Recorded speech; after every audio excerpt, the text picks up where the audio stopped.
Hello and welcome to the Fireside stream with me, your host, Raymond McNeil. Joining me today is my lovely co-host, Mollie Rhymemaster.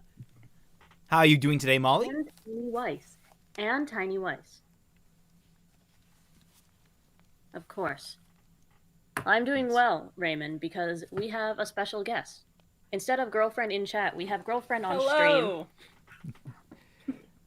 She will be joining us for the shenanigans, and it's very exciting, because today we actually have a shifting conversation topic. Right. Talk about a bombshell out of left field. I have tried to remain untainted by these notes, but dear Lord, some of them were just inescapable. So, woo lads, I hope you're in for it, because this is going to be this is going to be spicy. I predict.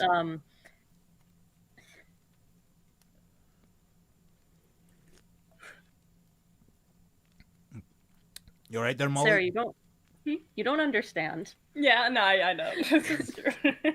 What you're about to understand. All right, we'll see. Oh God. So, Featuring the Kings of Arrested Development themselves. Yeah.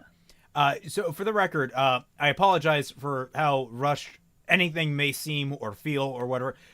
Literally just got done fighting my computer and accidentally, basically ended up deleting around 500 gigabytes of data simply because my computer doesn't know how to store crap. It really was annoying today. Regardless, that's why I'm late. That's why everything is I'm kind of like frazzled. But we'll get through it just fine.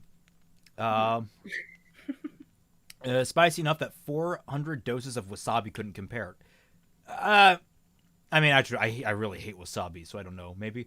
So yes, this is the RWBY Volume 7 crew commentary notes. Nightmares. Yeah, who's the one recording this? This is someone named Sweet Fable. Who is this guy? Do we know who this is? Does anyone know who this guy is? Like, how does he have access to this already? I don't know. It was recorded in April 2020. It's been a while. Yeah, let's go through this. Featuring Carrie Shawcross and Miles Luna. Miles says he was hoping people didn't figure out Atlas was a floating city in the sky before they got there. Even in a world of remnants, they were very careful with how they worded things to avoid spoiling this fact. They weren't careful, they just lied. Yeah, first of all, there's blatant misinformation in those things. Although, I mean, you could argue that Atlas was in the ground at one point.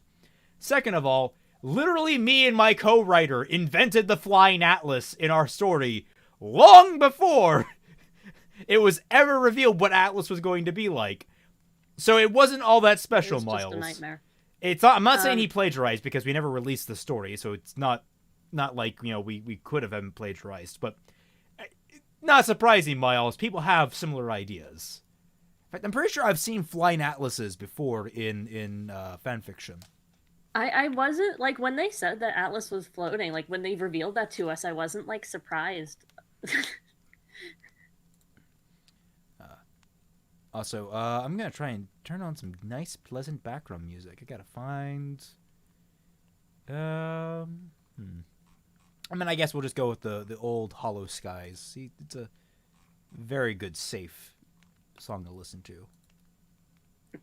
God, I hope our viewers aren't smart. That does seem to be how Miles and Carrie handle things like commentary.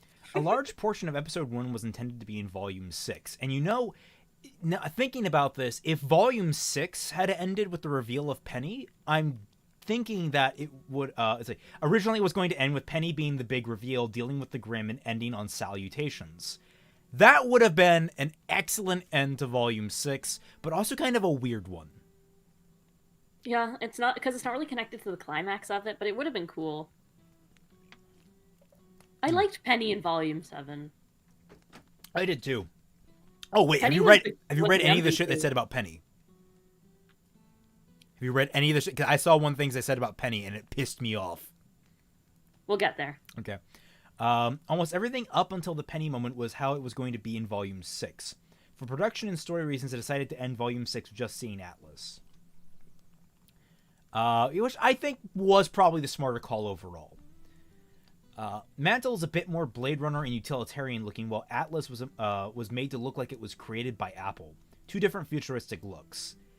I mean... But they both look like generic cities. Yeah, like, the thing is, like, I'm not getting Blade Runner from Mantle. Like, I think there's, like, some neon signs, but Blade Runner was, like really dark, contrasted by really bright. Mantle is just sort of like in a brown sludge, color-wise. It's just gray. It's gray and well, it's warm. Like the very first images we saw of it was I actually really liked it because it was really warm. It had like this kind of like because Atlas floating above it, it had like this sort of like sheltered appearance to it. I liked what they did, but why do they have to compare it to things? You know? Yeah, like I would have like drawn inspiration from like my time in Germany. I would have been like, I visited the town of I wanted to contrast like the place I stayed, which was Limburg, which was much more rustic, much more cobblestone and brickwork, with like Frankfurt, which is much more steel and metal and concrete. Like, contrast those two. They were clearly going for a more realistic look than either of the things because they didn't match any aesthetic at all besides just city. Yeah. Mm-hmm. You can even see it in the background of this website. It's just kind of a city. Oh, yeah. When making the Four Kingdoms, they compared it to parts of the real world. Atlas and Mantle were two different versions of America. Guys, get it because the rich. Or something. Wait, two different versions of America. Wait, I thought Vale was roughly American. Because we kind of have... It's the only thing they know. They know Austin, Texas, and that's it. Because I was going to say, like, I would have drawn inspiration from Russia, from Germany, things that are, like Finland. Northern Europe, yeah. Yeah, Northern Europe. Hell, go all the way to... in Russia, all the way to what's the really cold place in Russia? The wastelands everyone talks about. Siberia. Like Siberian. I think that would have been a very interesting touch for things, where you could have like rough Asianic like this, because there's some really like steppe culture in Siberia is really cool. Someone makes a good point that like it doesn't look like it's a slum. It just looks like a regular city. With a brown filter. Well, it's because they don't know how to do like tight corridors. Like everything has to have like these really wide thoroughfares.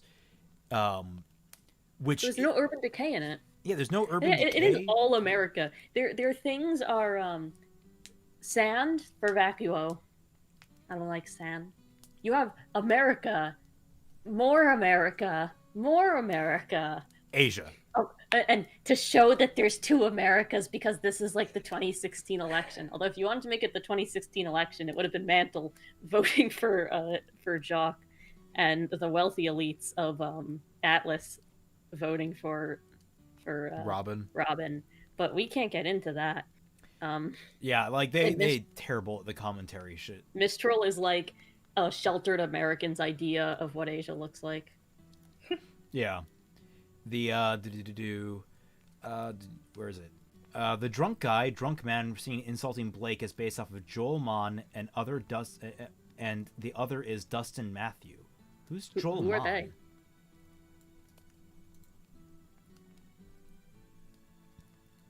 Las Vegas criminal defense attorney. What? And this might be someone they know. Because like, who's Grape Coon?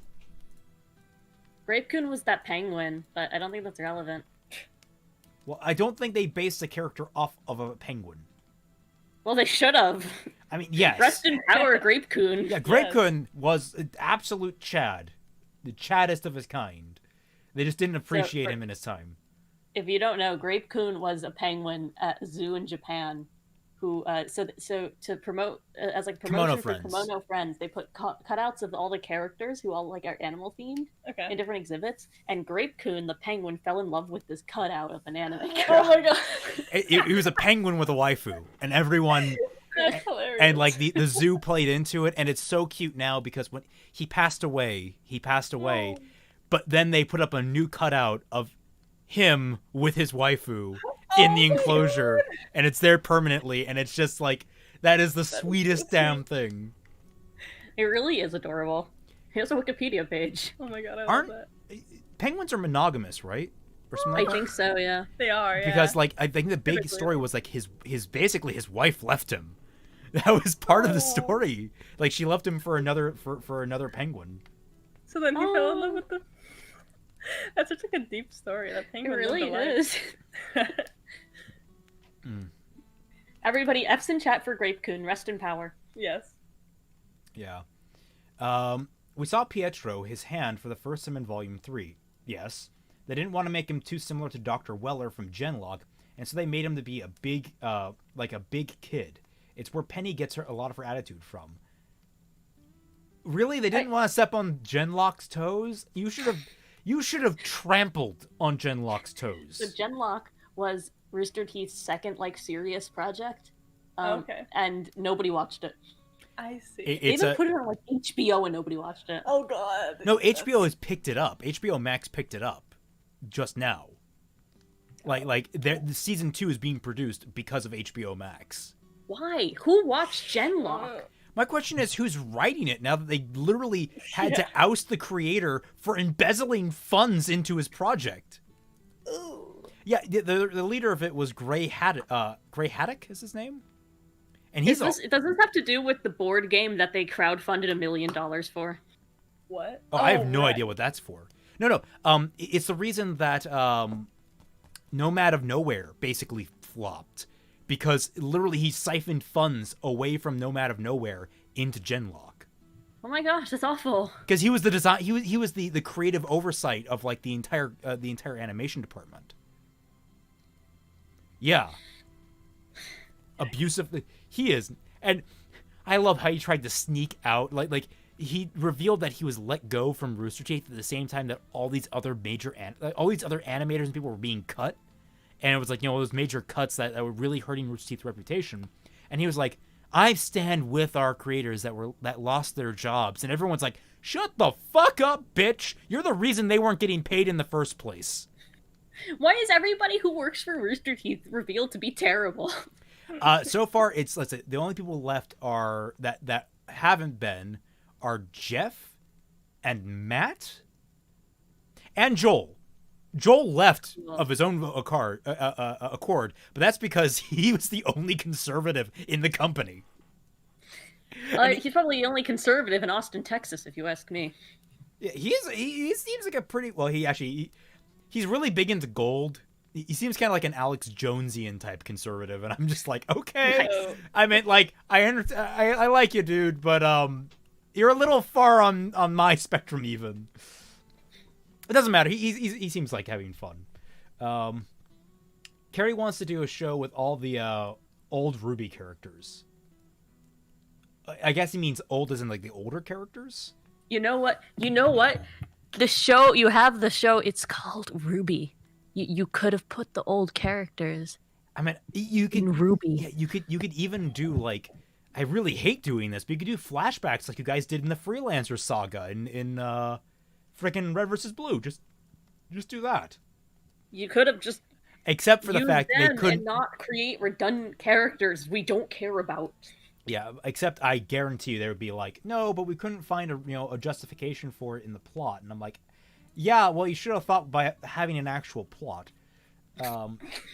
See, V8 should have thought things out. V8 was harder to write than Volume 7. Let's see. It was a challenge in this episode to make it clear that Atlas is a new place for some characters, but familiar one for several others. But that the Atlas in Volume 7 is a different one than what they remember. None of that was conveyed at all. None of that was conveyed. They literally, there was no reactions that conveyed that this was like any different. Like, for example, why would Weiss have ever gone down to Mantle? Ever. I guess they're talking about Atlas, but like I kind of consider the two one and the same. So like, she had no room to actually react to Atlas or Mantle or anything like that. The only thing different going was up to the markets in Harlem to get the special spices I want to make jerk chicken. Like, is that the type of I mean, that would have been great. It's like me and my school friends used to come down here all the time to laugh at the poor people, but all the poor people are gone now. Like, okay, think about that. You could have had a great moment with Weiss just being like, I used to look down on the people in Mantle, and now here I am, and I'm just like, she's like having a moment of reflection, just like how much we have all grown. You know what's a great way to say that, show that? Having a character reflect on the time they were a shitty person and being like, I'm better than that now. Remember when Weiss was racist? Remember when Weiss was based?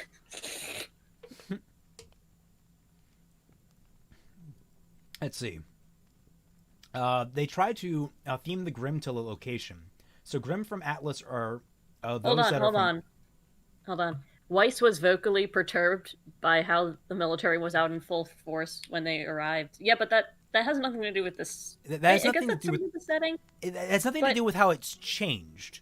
Like, yeah, like that's a commentary on like natural current events. Like, if I know that the city I'm going to, if I've lived in the city whole life that's been run by military dictatorship effectively or military council for years, and know that it's in high alert, when I get there, I expect to be seeing soldiers around every freaking corner and fucking airships in the sky. My commentary would be more like, hey, how has like the landscape changed? Are the streets cleaner? Are they dirtier? Are there more people walking on them? Are there less people walking on them? Were there ever street vendors? Are there street vendors now? Like, those are the weird different quirks that you don't see focused upon that would reflect upon a person being like, hey, yeah, that street corner looks way more barren than it used to. There used to be a stall over there where I bought hot dogs. Like, that's the reaction we're looking for. Which, by the way, hot dogs coming out of a vendor in the city, some of the best on the planet. They're probably the worst for you, but they are amazing. Facts. Yeah, that's the thing, is that a lot of the times they can't really see the forest for the trees. Like, they have this idea, but they never know, like... but they can see the grass. Yeah. But they can see the grass. Grass. Waves. The Volume 5 commentary, they had a anime, like the technical commentary on it. Volume 4. They talked about how grass is tough. Volume 4, excuse me. Grass. Okay. By the way, we are getting some fanfic submissions here, so... Keep track of them for me. I am. So they try to theme Grimm to the pill. location. So Grimm from Atlas are those that are from the Ice Age. Miles compare Grimm to Pokemon. Some will pop up in every region, while others are region-specific. Guys, monsters are like Pokemon. Wow. Guys, animals vary per region. Oh no. How strange. Just learn that animals exist. It's like, yeah. Guys, we have birds. Guys, they made the Pokemon from Pokemon into a real thing. Isn't like our Tanuki? Okay, you might know this better than I do. They don't have traditional raccoons in Japan. They have Tanuki, right? Yes. That's their raccoon. It's just like it's a raccoon dog. Do they have regular raccoons there at all? I don't think so. I think raccoons are only North and Central America. Yeah, so it's like a perfect example. Like they're region variants. That happens. Genetics. Mm-hmm. But it's so weird, isn't it weird, guys, that some Grimm live in one place, but not in another? Wow. They have a lot of okay, here we go. They had a lot of discussions surrounding what they wanted Penny 2.0 to look like. They considered giving her a conflict of her being a clone or not having her memories, but ultimately, with the amount of stuff that they needed to happen this volume, they felt that they wouldn't have been able to have it done well. Hey, Sarah, so if I had told you about a robot character, and I said the robot died, and then they brought it back, what's the best idea you have for the robot? I don't know. Well, what would you do to make it interesting? Oh, I don't know. Like change their personality, I guess. Like make them like I don't know. Ooh, that's a good one. That's a good one. That is a good one. And then you'd have it like revolve around that, right? Sure, yeah. Okay, so Sarah has no writing background, no storytelling background, nothing. Literally she could come up with this. 5 seconds. Literally 5. Like, it's not that hard to insert. Hell, like, the best part about it is like it would be a background detail. Like, that's what I'm kind of planning on. Just like have it be like she has gaps in her memory, and like everyone's just sort of too awkward to bring it up directly. Maybe have one small conversation off to the side where she admits that things aren't quite right, and she's trying to just like trying to make them, but she can't quite get there. And like, can you imagine how great that would be for like the mental illness community? Like the people that have mental illnesses that suffer from these things. Like that's a weirdly great parallel to someone that's going through memory loss or through like some kind of like seizure episode. Like there's so much you can do with it. They're like, and they were even trying to explore a little bit of that with Winter and Penny's dynamic, and you could have done even more of that with. Oh, and it would have been so interesting. Would you have preferred this robot plot that we're talking about, or would you prefer the evil white man stole the election from the woman? The one they're talking about. Yeah. Well, yes, there is the big one that I was raging about because oh my god, how do they fuck that up? Okay. It's like they're so scared of doing these things that could possibly be negative. Like here's the thing I always say is you know, like I'm a huge Three Houses fan, and I will always prefer the Black Eagles route to the Blue Lions route. And the Blue Lions route has tighter writing. However, the Black Eagles route actually did something different with its story than most things have done, which is that you kind of were allowed to be the person bulldozing a region for the greater good and having to deal with that moral. It wasn't perfect, but I liked it more because it actually made me feel kind of conflicted about things. And you know, like Ruby has no concept of this. It always wants to play the safest possible route, and it can't even do it well. Like it's like, well, that's a problem. Is that like when you try to play the safest possible route, you stop being interesting, you start being boring. Like it's that uncanny valley that Fat Man talks about all the time, where Ruby is typically so bad it's good, and it's rarely ever so good it's good. And now that they're trying to get even gooder from so bad it's good, they're dipping into the uncanny valley of so bad it's boring. Yeah, which is the worst thing you could be. The worst thing you can ever be in your story is boring, because the reason why I want to have Sarah here with the stream is because we're reading some fanfics, and Sarah, like I said, has no background in any of this stuff. She is the person you are writing for. When Hello. she isn't trying to delve into your world building or think about the intricacies of your plot. She wants to be entertained. Yeah. That's her prerogative as the average reader. Mm-hmm. You are trying to impress her, not me. Yeah. If it fails on her, you have failed. Because I can watch Ruby be boring as sin, and so can Raymond, and we could pick that apart for hours because we are weirdos. Yeah. Here's the thing. I watched the CW shows. I watched Arrow all the way through. I've watched The Flash up until the current season. I've watched through the current season. I watched those shows because they hit both notes constantly, where like they have some amazing moments of character, of these great acting moments, but more often than not, they're hilariously bad. Like, I cannot tell you how many times I've yelled at the screen going, Flash, you were knocked down for like 2 seconds and the bad guy literally has nothing but magic tricks up his sleeve. He could not have gotten farther than one city block, and you can clock that in under a millisecond. Why aren't you chasing the motherfucker? It's like the reason I have a lot of issues with like modern Western animation is similar, where they keep trying to do this weird thing where they want to be kind of like funny and bad, but they're also dipping into this like more serious vibe of like, let's talk about mental health today, but they're written by like complete weirdos and maybe not the best choices for this kind of thing. Yeah. So they hit this weird point where I just like don't give a shit, and it just is funny, but like just like, let's talk about my neuroses. yeah. Remember, guys, when you show your hand, do it gracefully. Do it gracefully and honestly. Don't, if you have mommy issues, don't beat us over the head with them every episode, Miss Stevenson. Yeah.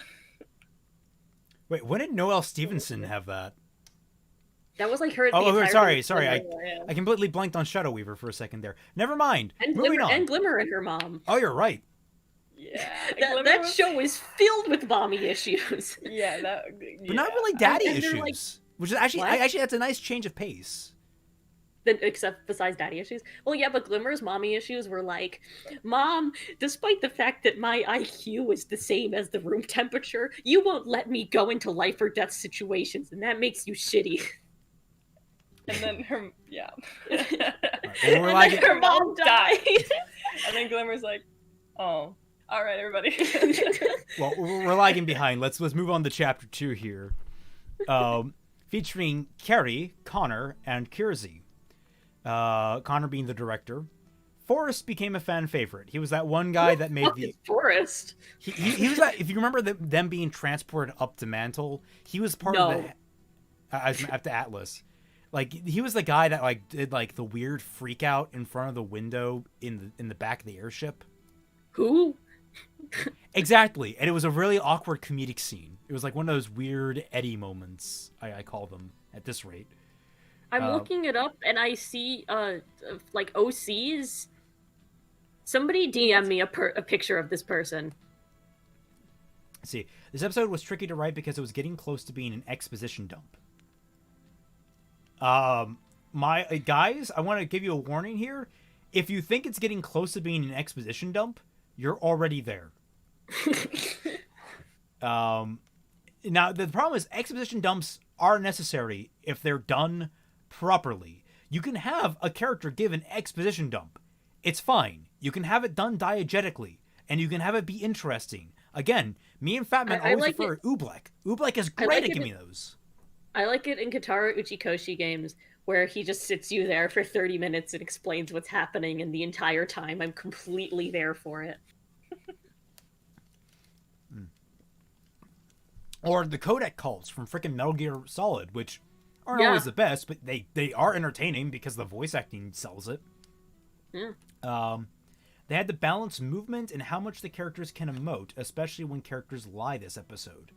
They don't do either. No, they do. They do. I think... I mean, there are some points I can give them, because like when Ruby lies to Ironwood, I think it was a well-directed, well-shot scene, and I think the animation supported it all right. I don't think it was anything superb, but I think it was competently done. So that's fair. Yeah, I give them...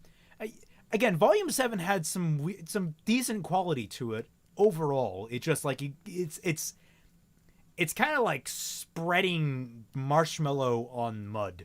Like you don't want to lick it because you're not going to get marshmallow all the time, but you know there's marshmallow there. That's fair. It's just very forgettable for me. Yeah, no, that's fair. Like I again, so good it's boring. So good / bad it's boring. Yeah, had I more time, I would have gone back and rewatched Volume 7. Yeah. I remember that girl getting her stomach sliced open. Fiona? Yeah. God, she has such a cute design. Like, I love it every time somebody in chat references, I'm angry. Ironwood's office shifting to present his plan was a cool idea. Plus, it was another way to stay in the room without having things get boring. That's fair. Yeah. I like that. Ironwood, as I really wanted Team Ruby to feel like they were on the right path and had something to follow, establishing the trust theme early on. Okay, so basically, I mean, I guess it's true that the big overarching theme of this volume was trust, or the lack thereof. So, okay. All right. Yeah, that's you fair. could tell because the opening was called Trust Love. By the way, you can rewrite that song really easily to be like shitty gospel rock. Excuse me. That you mean quality gospel rock. Quality. You're right. Compared to normal gospel rock, it is pretty good. You're not making Christianity better. You're No, making rock I was music making a worse. commentary on the quality of gospel rock in general. Do. Crow and Ironwood's relationship is super interesting to Carrie, and he wishes they could have explored it more. Then why didn't you? Connor pushes for Crow's hand to be lower in the hug scene. Okay. I don't like that they considered using Ironwood for ship bait. They're already neutering his character enough. Connor jokes that he also proposed Ironwood should propose to Oscar when kneeling. Okay, that's fine. That's a joke. Ironwood giving the relic back was his biggest sign of trust. Okay. It worked great for them. To be fair, everyone fucked up. Everyone's fucked up. They comment how positively Penny states it'll be just like Beacon again when she got destroyed there in Volume 3. Yeah, you know what would have been really great? Like, having that be like a moment of Penny not remembering the fact that she got violently murdered at Beacon. I don't think yeah. Like yeah, that, there's no way she would have remembered that. well, she does remember that, apparently. But she just doesn't comment on it. Carrie calls Watts Daddy Longlegs. Fair. Chapter 3, featuring Carrie and Miles. They were confused when they saw people on Reddit and Tumblr think this volume would have a shopping montage. I think that would have been better. I would have loved the shopping montage. It would have been nice just seeing how the characters hang out with each other. Like, because between volume 3 and 4, we didn't get to see how they got their new digs. We didn't really need to, but in between volume 6 and 7, it's a complete sudden jump. It's it's a one day or whatever of time. So like seeing how they it would have been really cool characterization. Yeah. Like, can you imagine Weiss immediately going to like the most expensive things on the rack, and then everyone being like, store. "Weiss, you literally have no money. You're poor," and then they have to drag her off to the bargain bin, and she's like just sitting there like, "I don't. What is this? How people live? How?" Weiss really need to have one of those. One of my favorite Tumblr posts is someone's like, "Did you know that the average dollar bill has all these gross things on it?" And someone responds with, "That's why I only use crisp hundreds, unlike you poors."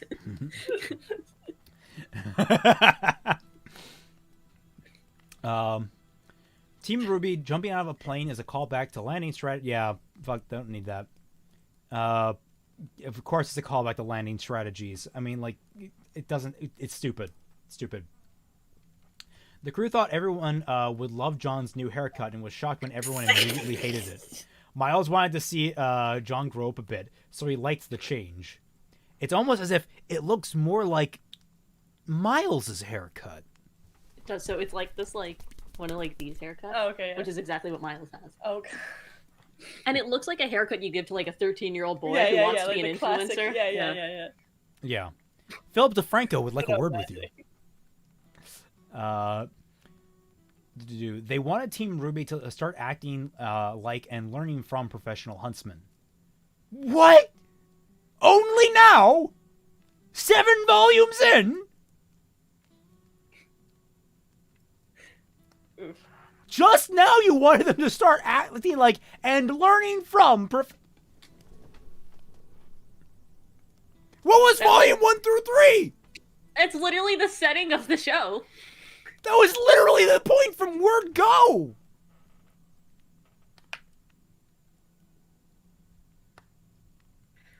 I don't understand. I really don't. I don't understand their writing process. I don't understand their brains.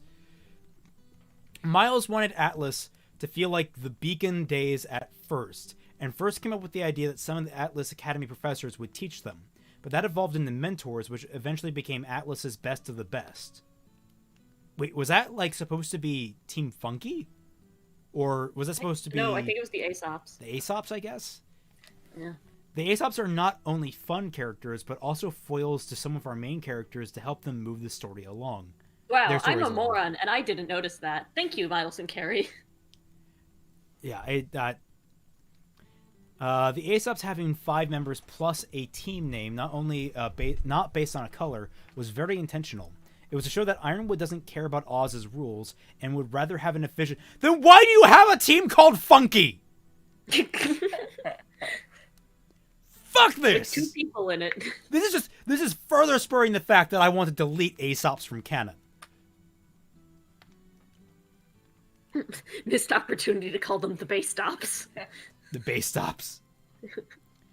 They're giant racists. Eddie came up with the name. Okay, whatever. It's my team.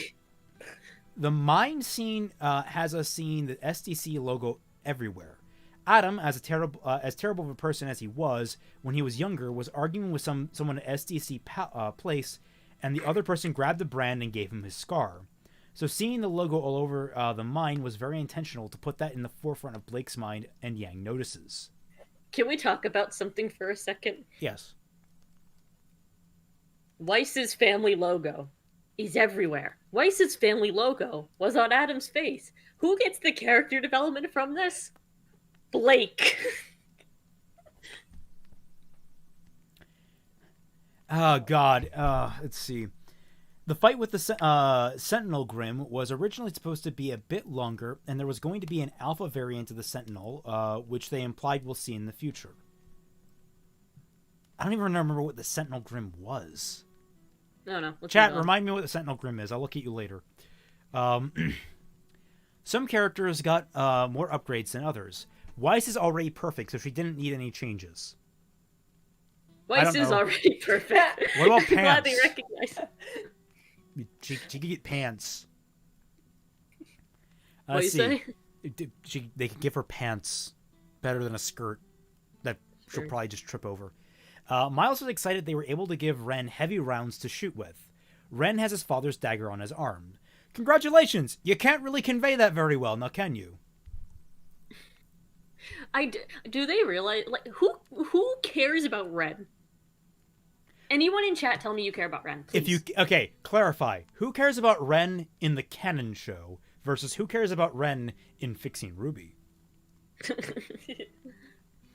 And the Sentinel ones were the centipedes, I think. Oh, okay. Yeah. Which, okay. Centipedes, great. We're using... Bug. Yeah, bug. Sarah likes bugs. I do like bugs. She likes all things creepy and green. You're not wrong. Let's see. Some character... Okay, so, many things that seem like retcons are actually not. Instead, it's just Carrie and Miles learning how to tell a story while simultaneously telling a story. So things are not always explained well early on. Stop! Look.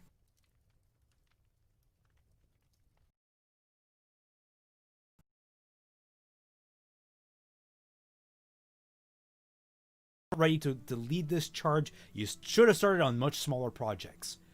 If you're going to learn, then the first rule is to learn to own up to having a retcon. All right? Retcons are okay. All right? Like, they can get annoying. The lore junkies hate them. But it's okay. As long as you come out and be honest about it.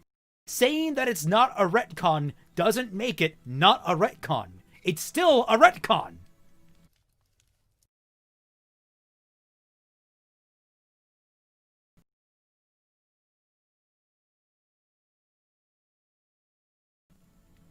Sorry, my screen froze there.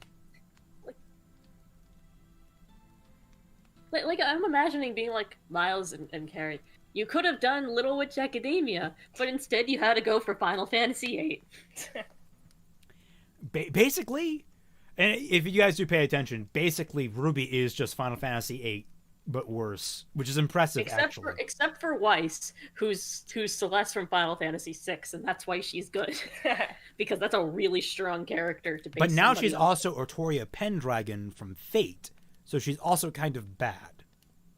Yeah, it's bad. But also kind of good depending on which version you're getting, so it's a wash. Like a whitewash.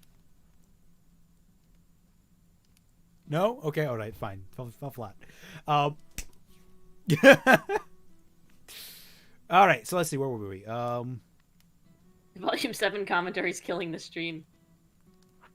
Yeah, no, my computer freezes from time to time. It's really weird. I pretend it's not an issue and just keep on living. Crow and Clover were an interesting couple of characters, Miles says. For a long time, Crow was the guy that worked best alone, compared to Shadow the Hedgehog, and wanted him to interact with people that aren't his nieces and their friends. Clover was made to be a total bro and like Captain America, who always makes luck puns. He constantly feels like he is in an action movie because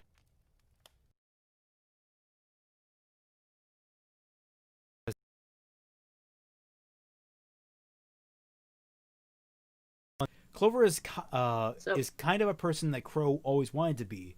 At the beginning of their friendship, Crow doesn't really like Clover and finds him irritating, but eventually it evolves into friendship and later on tragedy.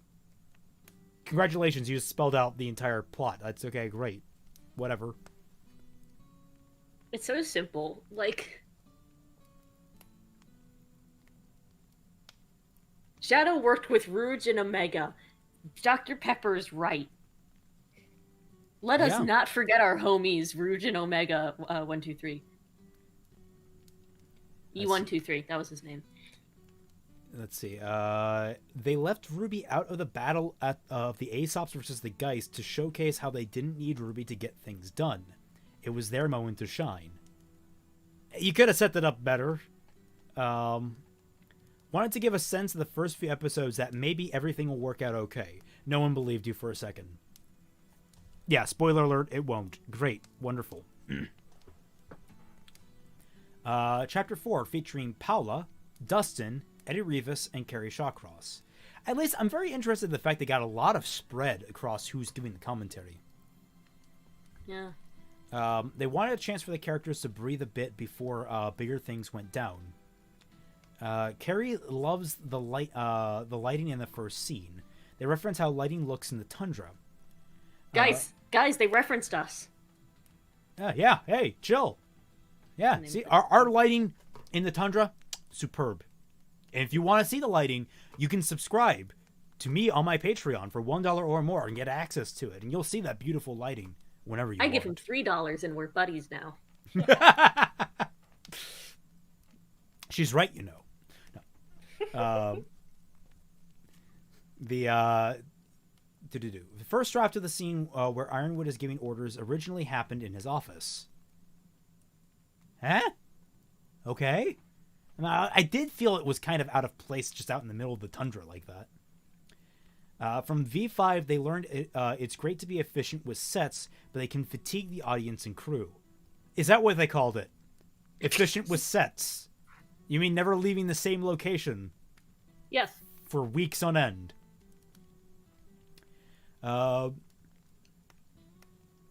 Originally, the celebration wasn't going to be in Amity, and instead it was going to be in Atlas's version of an auditorium.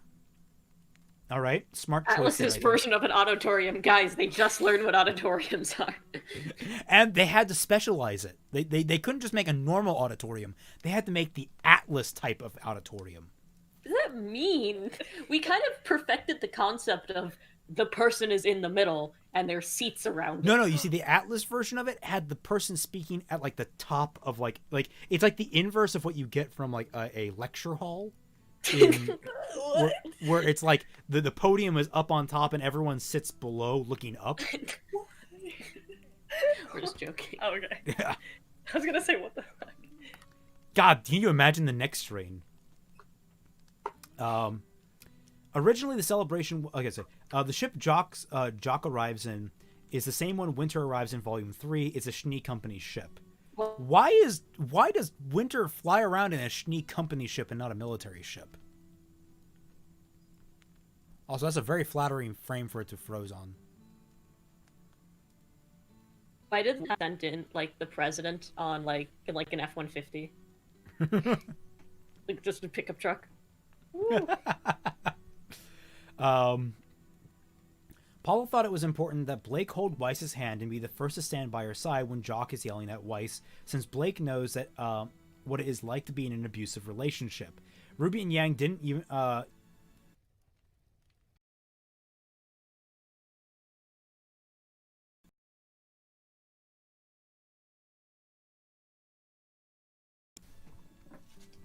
I like that with Weiss and Blake. Weiss and Blake had a lot of potential as foils, and they just squandered it. Absolutely squandered it. Also, like I don't know. Come on, Ruby, step up. Like how did just because they don't like they could understand a father talking like that to Yang literally had like her dad being like, maybe you lost some brain cells along with that arm. Like, holy shit, man. Not only that, but like you can still recognize when something's bad. Yeah. Like, come on. You don't have to experience an abusive relationship to recognize one. Us white rose shippers have not been given a damn thing in volumes. Give us something, damn it. You love teasing ships so much. At least tease the good one. You know, the healthy one? The one of the bubbly young girl trying to help the stuck-up rich girl figure out what humanity is, that sort of thing? Like, the healthy ship? Like Blake and Yang's relationship is literally just like it encapsulates like insidious codependency in a relationship. They were excited to write Penny and Winter's Mirror Destiny, which laid some of the foundation for this episode. The concept that like they're foils basically, which was good, bro. Penny and Winter were the MVPs. That was the goatest shit I've ever seen in this show. Well, yes, but like at the same time, I thought like the actual writing of it, like the actual dialogue, was kind of inane. It was, but like my standards are not high. True. Like, okay, imagine I'm me. Now imagine the floor. The floor is the bar. Don't put bars on the floor, man. You'll trip over them. Crow talking to Ruby was barely on the outline for the episode, but it was on their wish list if they had time to get it in. What? Literally, you only had that scene? Like, oh god, that scene was literally just there to name drop Summer again. Your mother, Summer. You know, the woman that gave birth to you. The Summer, your mother. Like, it was basically just that. Dustin says fatherly when describing the moment, and Carrie is like, you just opened up a whole can of worms. Fair. I mean, that is a popular fan theory. Eddie loves the Jim gag when referring to John. Yeah, actually, I like that. I actually, that's one of the few good gags in the entire show. Well, the entire volume. Watts' entrance was difficult shot to execute properly because of the door. The door? Hey, can we move on to fanfic stuff? And maybe do this in like bits? Okay, sure. What do we want to look at? Give me a link. I was sent one thing by Isa and one thing by Dr. Pepper. So I'm gonna DM them both to you so you can put them up on the screen.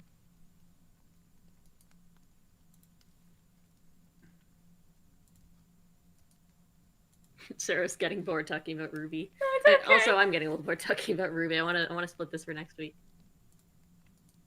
If that's fair. That's fair. Okay. All right.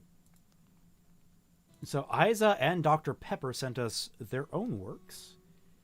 This is Fate Stay Night and Ruby. Want to talk about more about Ruby? Well, I didn't want to talk about. Well, yeah, we're being sent. Your Summer, Mother. Thank you, Blue. Mother, your Summer. Okay. You're a Summer, Ruby. I'm a what? All right. Are we reading Isa's first? I suppose so. Okay. So, forward. This is a food-related spin-off of Ghost Xavier's Fragments of Chaldea,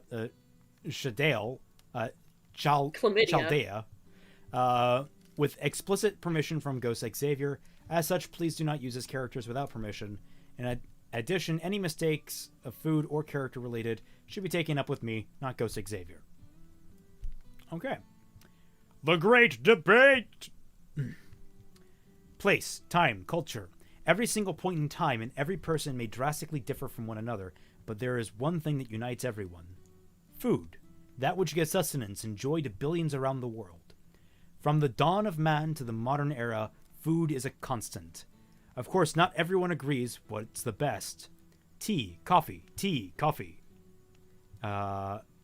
This is one of those times. Seen in the salon, a rare argument has arisen between two masters. Anishka Sharma, the 50th Chaldean master, born in India and naturally closer to tea than coffee. On the opposite end, Sky Albanese, a man known to drink coffee as if it was water.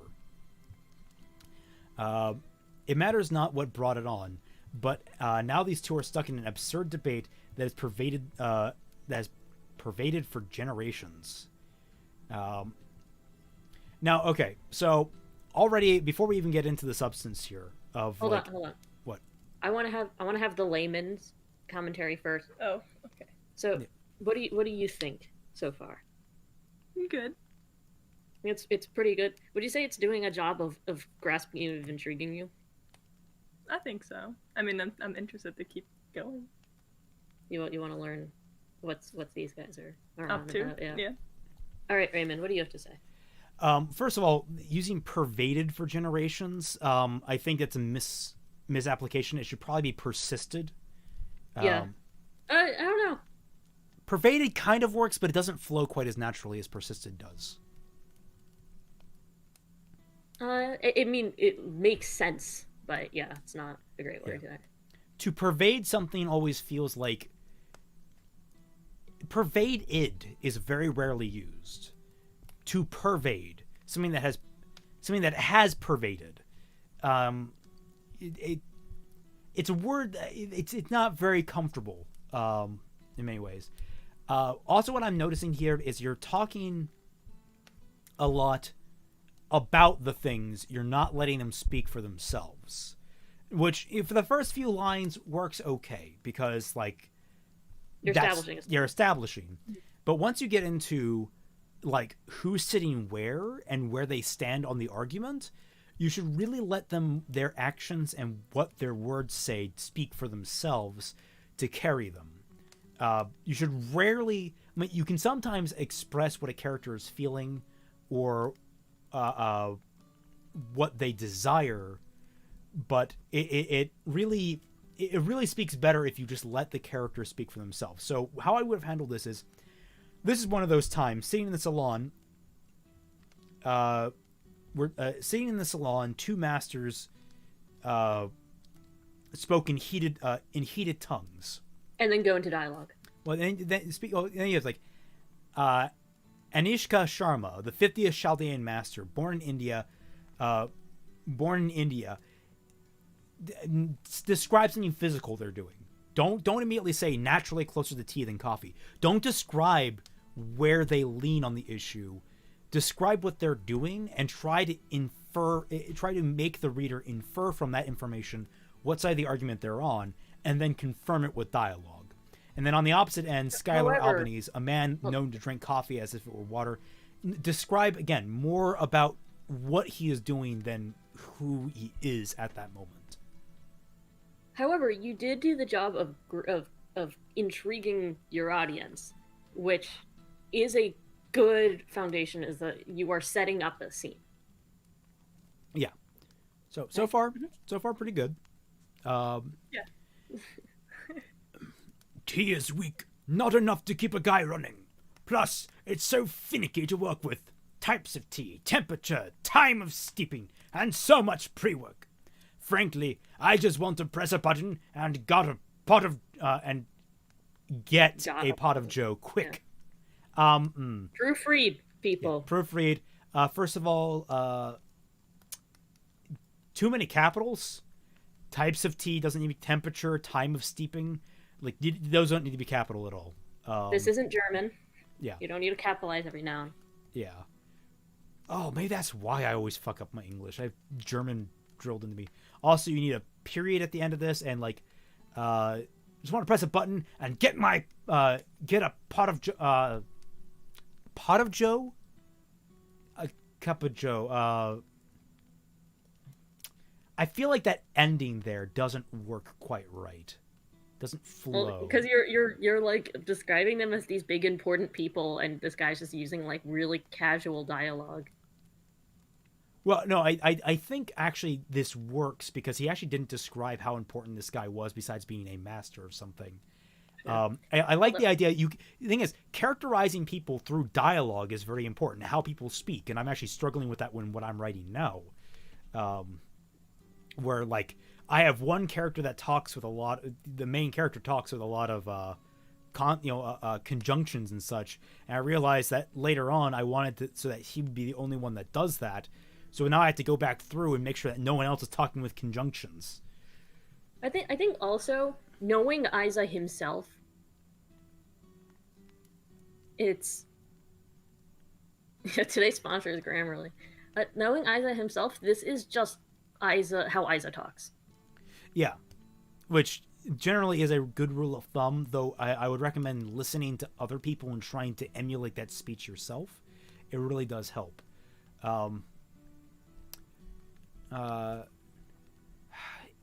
Frankly, I just want to press a button and get that pot of Joe as quickly as possible. I think that might flow a little bit smoother. And that's the problem. Coffee is too strong. It can disrupt one's sleep and biology. Also, you are one to talk about finicky. Your drink can literally fail based on the grind, the humidity, temperature, and even the pressure of the grounds are pressed at. If you go the easy method, you end up with a bland one-note drink. Okay. Better sentences, but noticing very similar to the writing of the first character. You may want to try and differentiate how the two speak. You got to actually think how you break that up. You know, maybe they talk in a different cadence. So instead of like having, even something as small as adding like like I was doing naturally there. Your drink can literally fail based on the grind, the humidity, the temperature, and even the pressure the grounds are pressed at. Even that little bit can actually spice up and break up the character's dialect.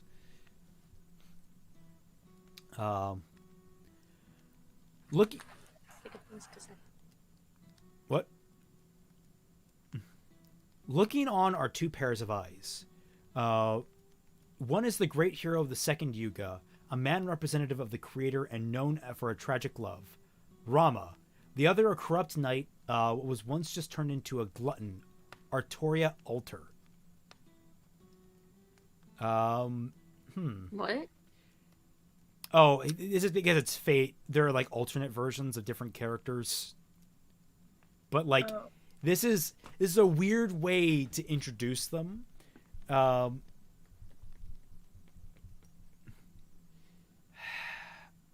don't know. This seems really abrupt. It doesn't feel smooth at all. A man representative of the creator and known for a tragic love. Like, does that like? Yeah. Like, the phrasing a little. Well, again, the issue is you're describing who he is as opposed to letting him speak for himself. Yeah. Oh, what does Pot of Greed do? What does Pot of Greed do? Pot of Greed, draw 2 cards. Yes. Sarah knows all about trading cards. I do. Guys, throw some Pokemon card questions at my girl here. Oh yeah, I got you. She could control this stream if it was about Pokemon cards. Let's see. If I were you, I would just cut that entire description there. I would just go right into a character commenting on the absurdity of it, where like and then you have like at the end you have it clarified that there's a third and fourth person you have a third person in the room, and then you have the fourth person comment, and then you describe why they're there, as opposed to who they are. You describe why they're present currently. Yeah, this also the acronym of Fate Grand Order is FGO because it stands for fucking go outside.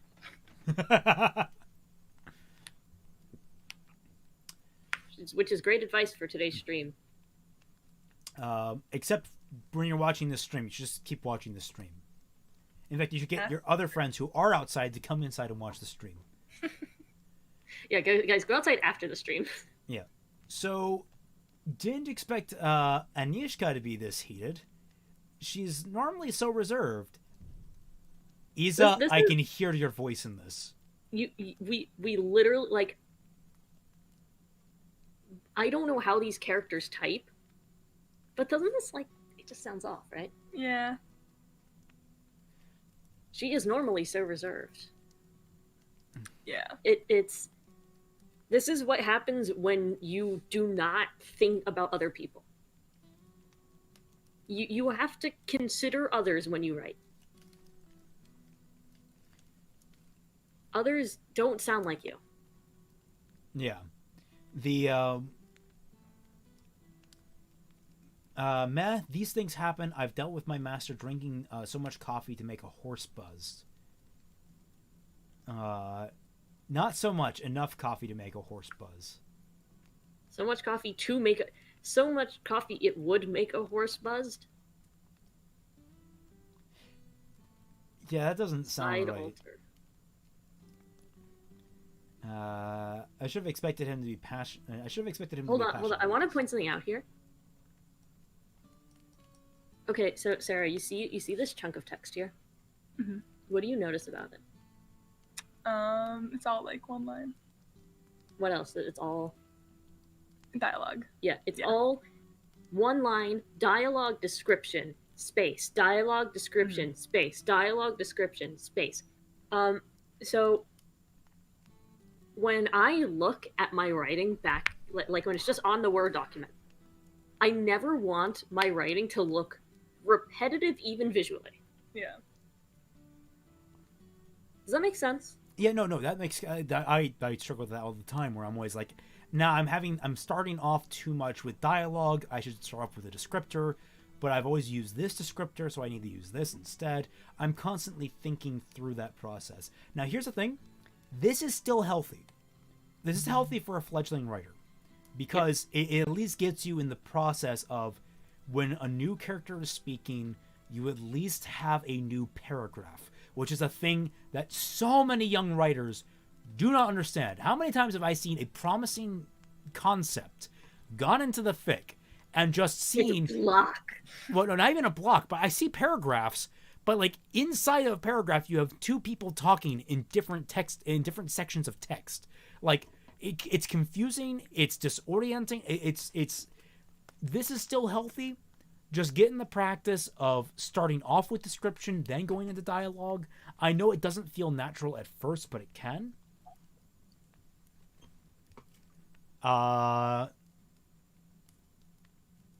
Let's see. I'm trying to think of what other things are in here. I'm gonna skip around because I mean honestly, it's not a topic that I'm particularly interested in. Like it hasn't grabbed me honestly, but. Again, it gets interesting. Oh, it gets interesting? Scroll down. Where am I scrolling to? Because like we're here with like More. This. More. Here? Well, I can't. The stream has to catch up. Okay, well, I'm gonna scroll to like the next big thing that I notice, which is while these people are really getting into it over bean and leaf water. Maybe I'll have some fun, Angela smirked right before getting death glares from the four involved. Regardless, the damage was done. Posts were made on Throne Book, debating tea and coffee, and the whole Chaldea was swept in.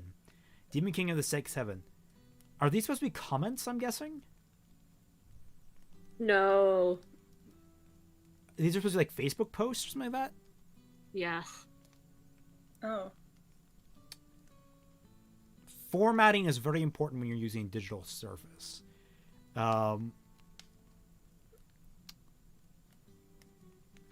don't know how to fix this. Just don't do social media posts as a way to this is like when I talk about showing your hand, it is so obvious that you just got tired of writing real dialogue. So you went to your comfort zone, which is social media. I don't necessarily agree with that, because I think people do it because it's fun to see the idea of these characters interacting on social media. What kind of personas do they put on? I get that much, but there's no proper segue into this, and it comes off to me like you were just like, I should do Facebook because I use Facebook or whatever it is. Well, I mean, like, you could have easily, like, she checked her phone or whatever, like, and then, like, pull up these things. And, like, typically what I would have is I would first, don't center text. Oh my God, do not center text. It is a big mistake. Center text is for poetry only. Yeah. And flyers. Yeah. If I were you, I would put it like,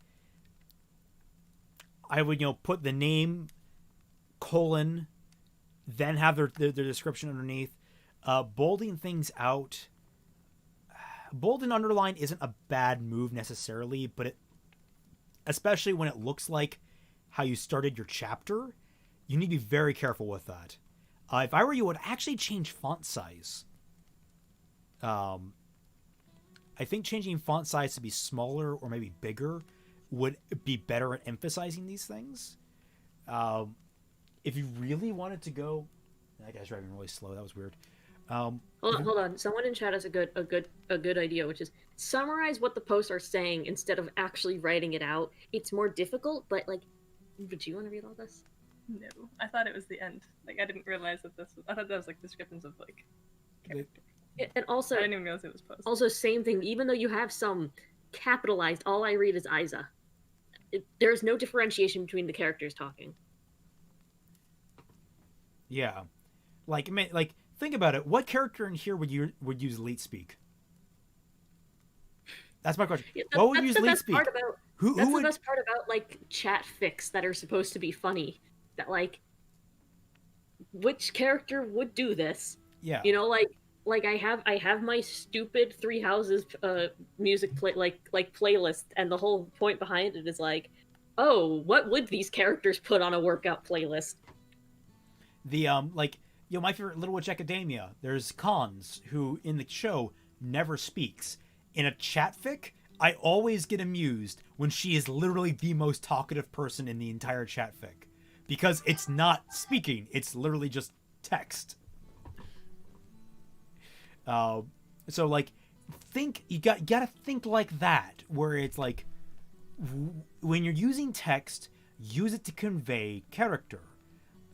For example, I love using, and when I'm talking formally, I love using correct punctuation, using good grammar, trying to keep all my words proper. Sometimes I'll mess up, putting intentional grammatical mistakes and that kind of stuff. Very smart move. When I'm talking casually, I usually don't give a shit. I don't usually use punctuation unless I absolutely need it. Like, you gotta think in that mindset. He was emulating a fanfic he had read before. Yeah, that's what he said at the beginning of this. Yeah, I just think, like, but that's the thing, he's trying to emulate it, but, like, the input was something else and the output was Isa. Yeah. So, like, that's what we're saying is, that's another, like, don't show your hand thing. Don't make it so obviously sound like you. Because even if I don't know you, if all the dialogue is exactly the same, I start to pick up on it. None of these sound like different characters to me. They all sound like the same character. I can hear this in your voice, Isa. I mean, it might be helpful. I don't know if Isa, I know you're obsessed with Fate. I don't know if you watched the dubs at all, if there are dubs. I think maybe watching the dubs would help you get a better idea of what these characters sound like, because in Japanese, unless you speak Japanese, you're not going to pick up on the nuances. At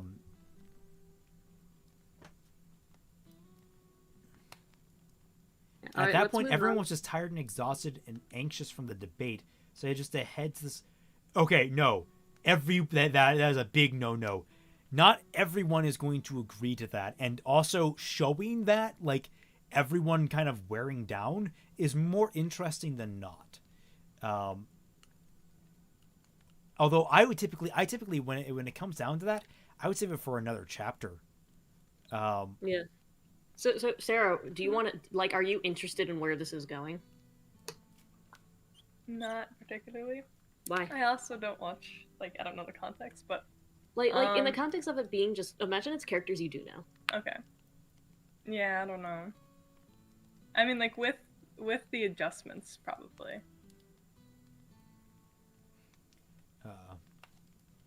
It really can make the difference between, like I said, the average person reading this and then clicking out because they don't care, and keeping the person interested.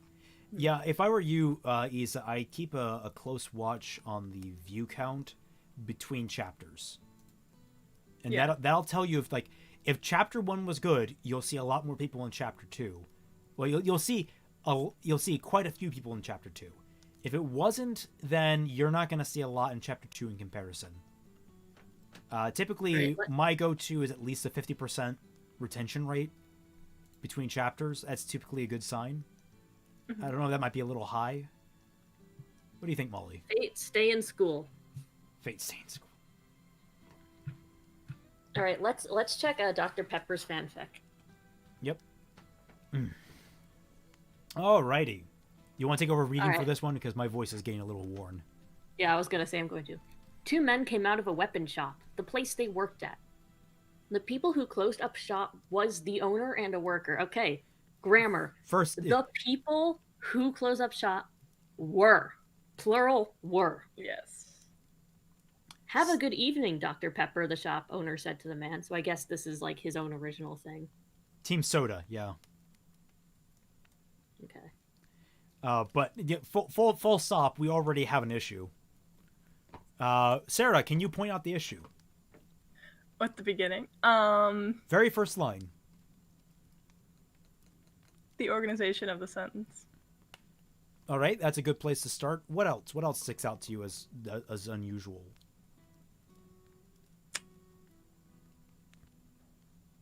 Think of the information being conveyed. Okay. How would you say it to someone? Like this whole thing? A lot shorter. It could be like the first sentence could probably be summarized in like half the length that it currently is. You know what? You don't even need this first sentence. Yeah, that too. You could just say, "Have a good evening, Dr. Pepper." Like, you know, or like we're closing up shop. Like, have a good evening. Yeah. Yeah, you could tighten it super like this is all redundant information that we're going to learn anyway. Yeah. So like I like having someone come out of a door. I like to start my stories with some kind of grab. So like dialogue is usually pretty sharp for that. A statement of fact. Although I typically start with a much more energized beginning where it's like a character put off kilter almost immediately. So I can kind of like immediately get like down the split where like there's normalcy and then there's not normalcy and I can contrast the two. Having it start slow like this. Have a good evening, Dr. Pepper, the shop owner said to the man. Or better yet, just have a good evening, Dr. Pepper. And then you skip a line. You don't even have a description after that. And you just have, Dr. Pepper replied, "You too, Ben." Dr. Pepper said sadly and inside, or said basically like, this is similar. It could be tightened. He sighed sadly. Or right. Better yet, "You too, Ben." Dr. Pepper said, giving a polite wave and sighing. Like the polite wave immediately conveys who he's talking to and how he's talking. Like it gives a better it gives a better picture of what's happening physically. Also, small thing, if dialogue is ending, and you're going to write "he said," comma, not period. Yes. Yeah. Yes, please continue.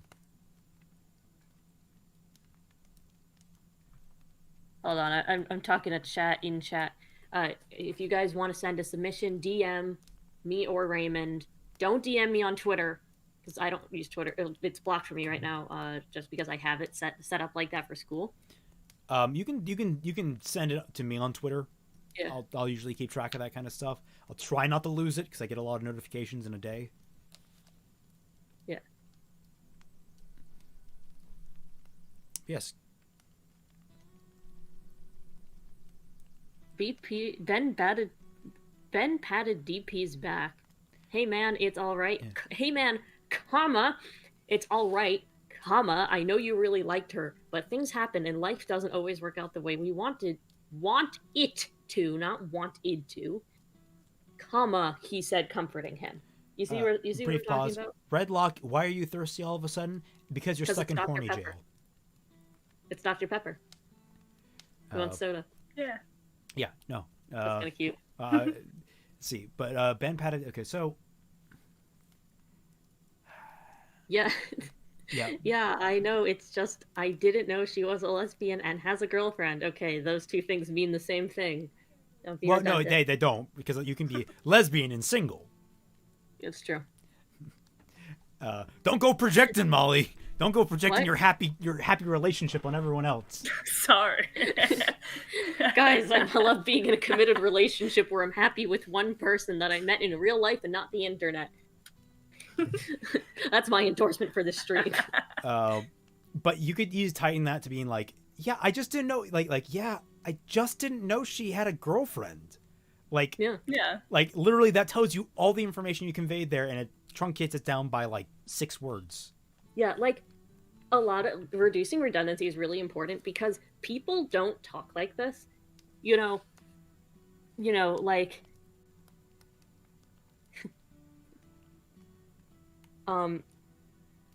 Let's say, Sarah, how was your BME exam? It went pretty good, I think. I hope.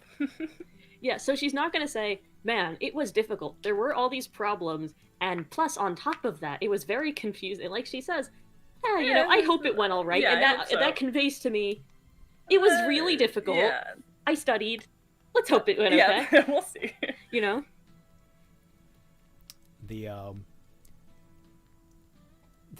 She wasn't even interested on top of that.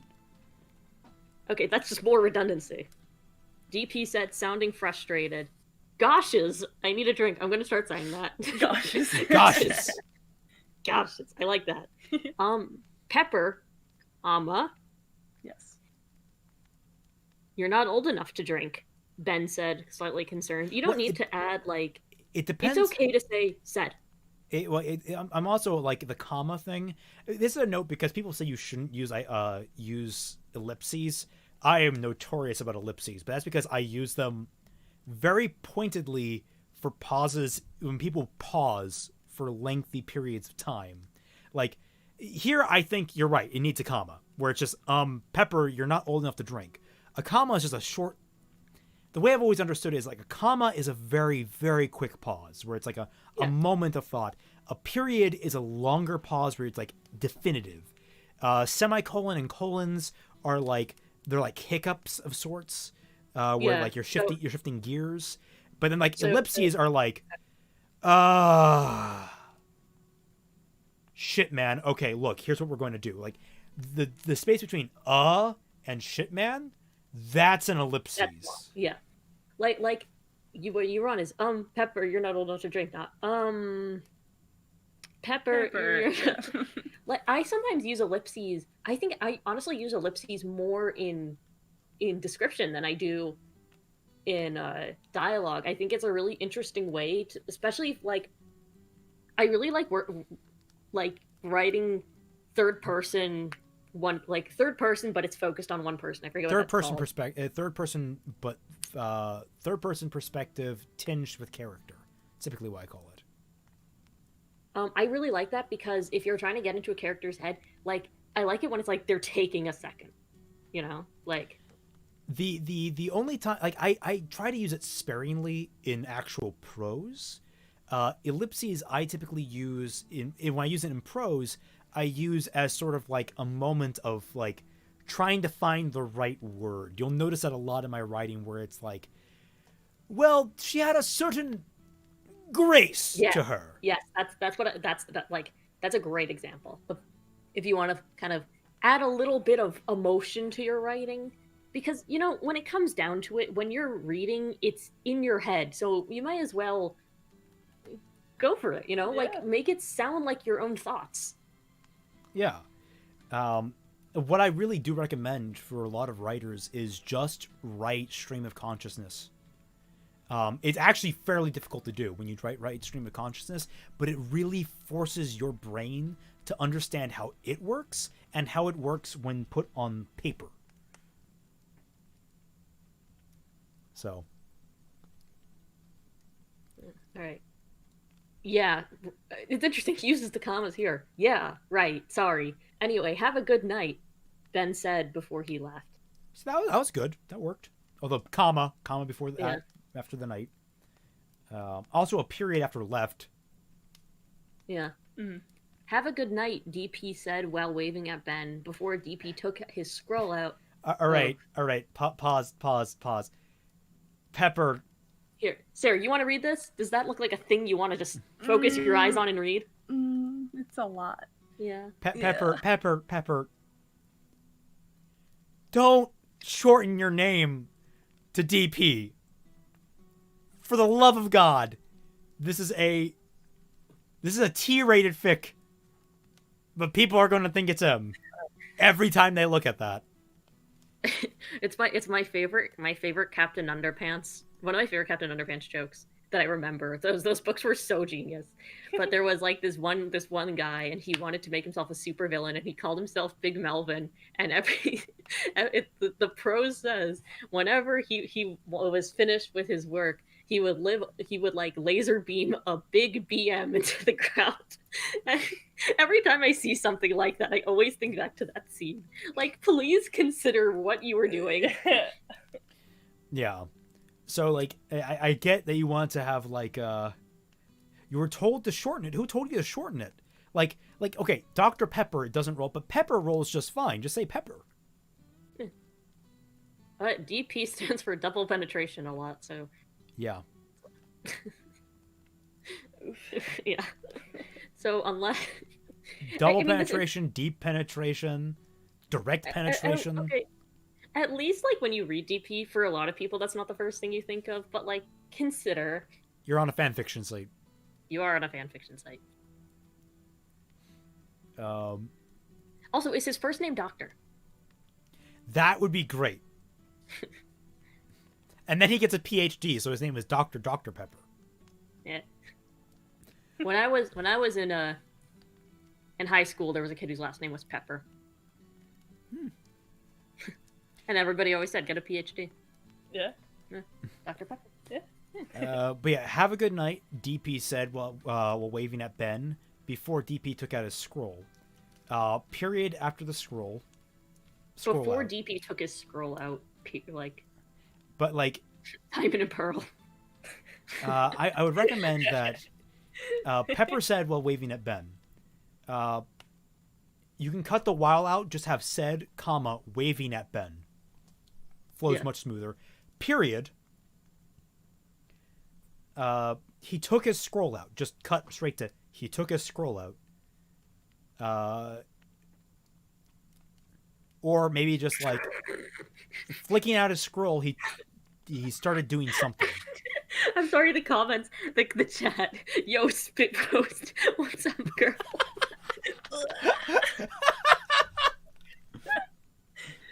Hey, that new girl in town. We should show her around town. What was her name? Oh yeah, Bukaki.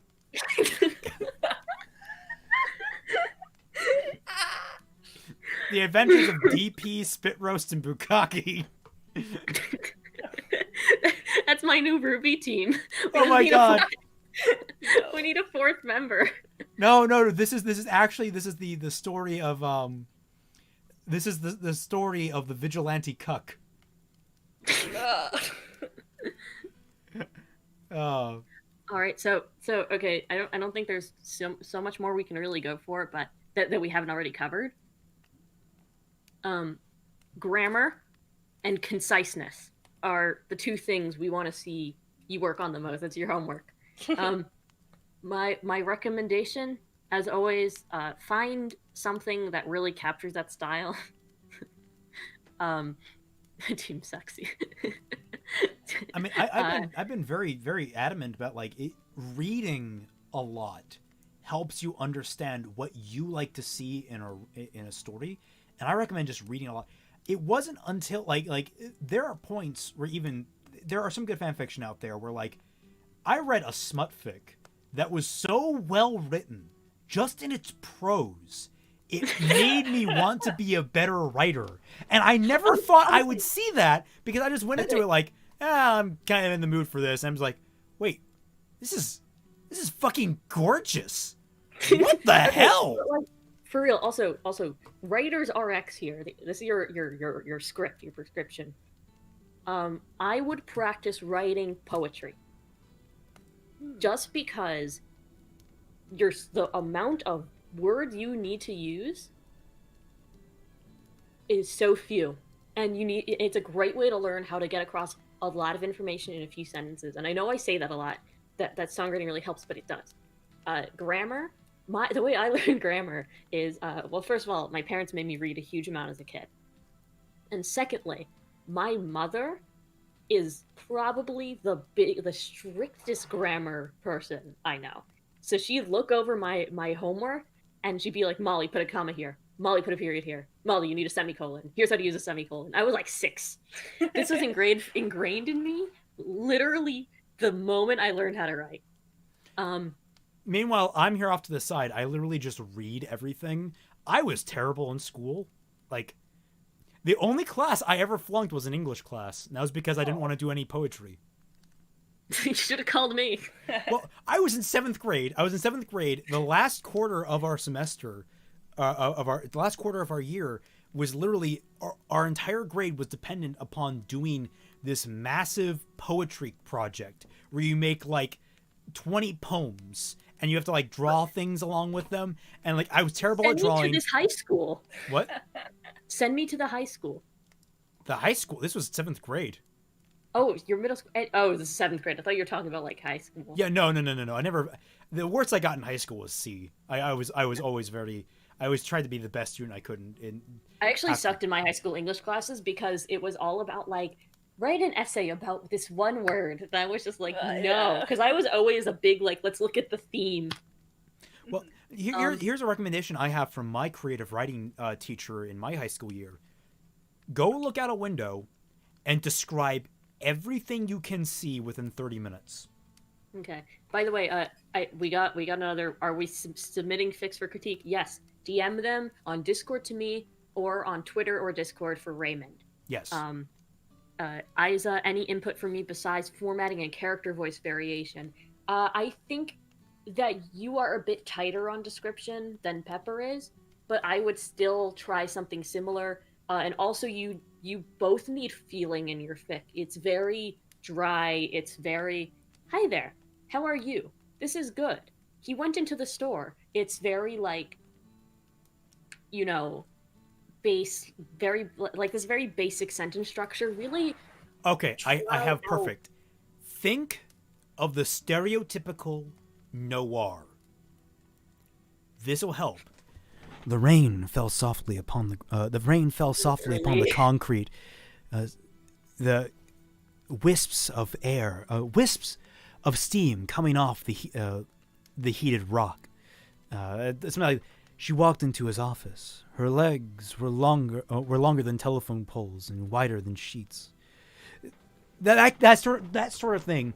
It's very purple prose. It's very overdone, but it will help jog your brain into the right places. Just get some ideas for it, or just read poetry. Read like real classic poetry. Go look up Byron, Dickinson, Blake. Just look them up, and read it and feel it. Really understand what they were going for. Read things about the poems. And if you want to shred your brain, read Faulkner. Yeah, my favorite classical poem is "Epitaph for a Dog" by Lord Byron. It's heart-wrenching. It's a great piece. So Blade Charge sent me his fanfic, and I sent it to you too. He sent me this before. This is Blade Charge and I do go back quite a long way to about my freshman year in college, so 3 years ago now. And he sent me his Kingdom Hearts fan fiction, and I tore it to shreds, rather rudely. And I told him the same thing: read real things, learn how these things work, experiment with your sentence structure, put feeling into it, and we are seeing the result of that now. So.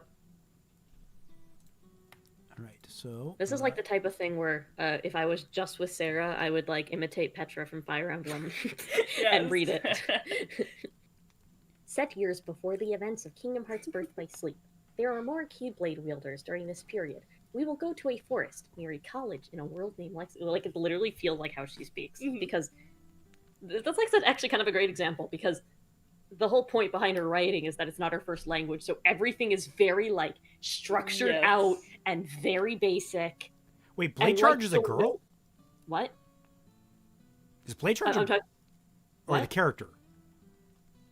We're talking about Petra. We're talking about how like. Oh, okay. I was confused. I thought Blade Charge was a dude, and I'm like, wait, what? No, Blade Charge is a dude. What I said is that sometimes I'll read it in Petra's voice as a joke when I encounter very dry writing, because it is how she speaks, because the whole point is that she's like incredibly stunted and also not speaking her language, so it kind of comes off like that. But in jokes aside, this is: we will go to a forest near a college in a world named Lexicon. Late one night, a young woman ran through a lush green forest. Gasping for air as tears streamed down her face, she couldn't see anything farther than a few feet in front of her nose. That's actually a good sentence.